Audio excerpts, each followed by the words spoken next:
to Wake Up America. I'm John Glasgow alongside John Burnett. And I'm Christina Thompson. This week, law and crime have been on everyone's mind after former President Donald Trump was arrested in Lower Manhattan on Tuesday on 34 counts of falsifying business records. But for now, some beg the question, do we have our priorities straight? For more, let's welcome in Chairwoman of the Victim Rights Reform Council, Madeline Brame, and Executive Director for Concerned Communities, Daquan Bruce, is going to join us here shortly. And if not, we'll get John. We got John Burnett here to fill in. Oh, he is there. Perfect.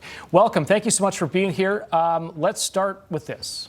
Well, Madeline, I want to ask you first, because when Alvin Bragg got up and he spoke to the American people, he said that no one is above the law when it comes to bringing charges against people. We understand that you lost your son, Sergeant Hassan Correa, to a homicide. Yes. Does what Alvin Bragg said apply to everyone, that no one's above the law? What's your experience been with this? In New York City, every criminal is above the law, including murderers, rapists, thieves, child molesters, women beaters, walk right in and out of the Manhattan criminal court on a daily basis, every day, all day. I've sat in that courtroom for 4.5 years during the process of my son's proceedings. And in the past 3 years, I could just give you a quick story. A gentleman was brought in from the street by detectives with 6 open warrants.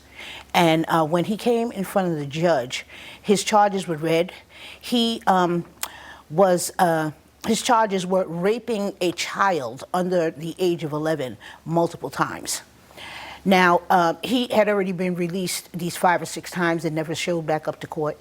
And don't you know, lo and behold, that man walked right back out that courtroom again. That is so disturbing. Sent to a community-based organization, you know, and therein lies the problem.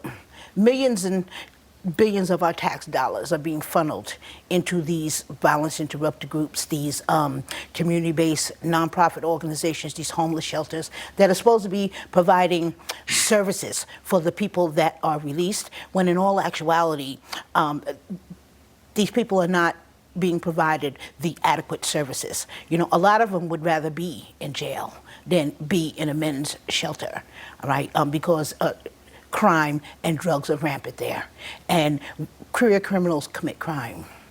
Right. Killers kill. Yeah.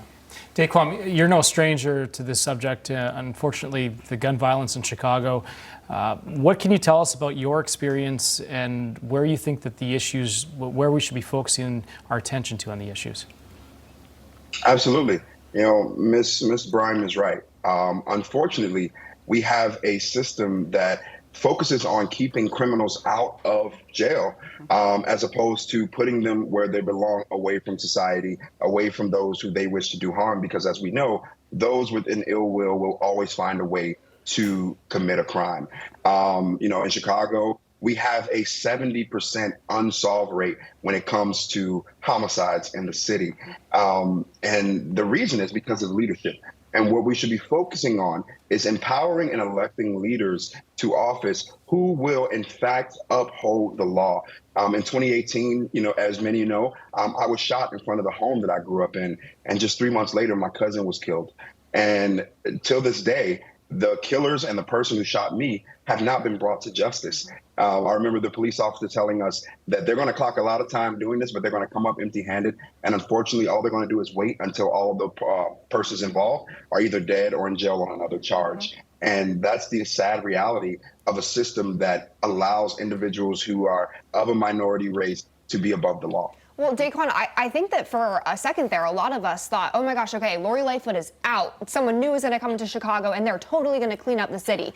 But then, in the runoff, Brandon Johnson came away taking the mayoral election against the police-backed Paul Vallas. So what does this say about the city of Chicago and just how important crime is to them that the candidate, who was literally backed by the police department, the police chief, didn't win? Yeah, Chicago is a beautiful and amazing city. But when it comes to our political knowledge, we have a very short memory. People have already forgotten Lori Lightfoot, unfortunately, and that allowed for the rise of Brandon Johnson.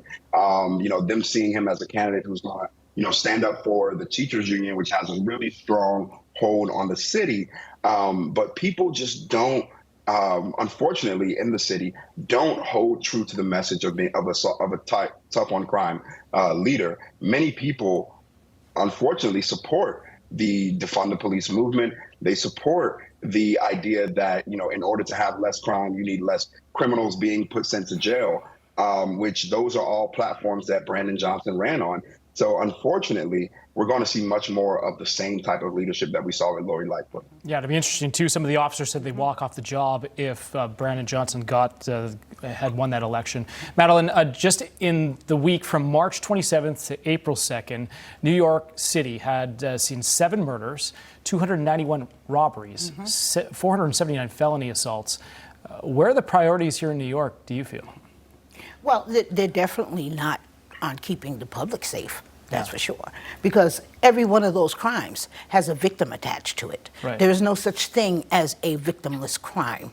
Okay, so as the chairwoman of Victims' Rights Reform Council, part of my platform, a part of my job, is to make sure the victims, our rights are strengthened and protected. Because in New York State, we have none. We have none. We're treated like, the victim is treated like the killer, and the killer is treated like the victim. That's a great point. We have to leave it right there. Daquan, Madeline, thank you so much for being here. We have more Wake Up America coming up after the break. Stay with us.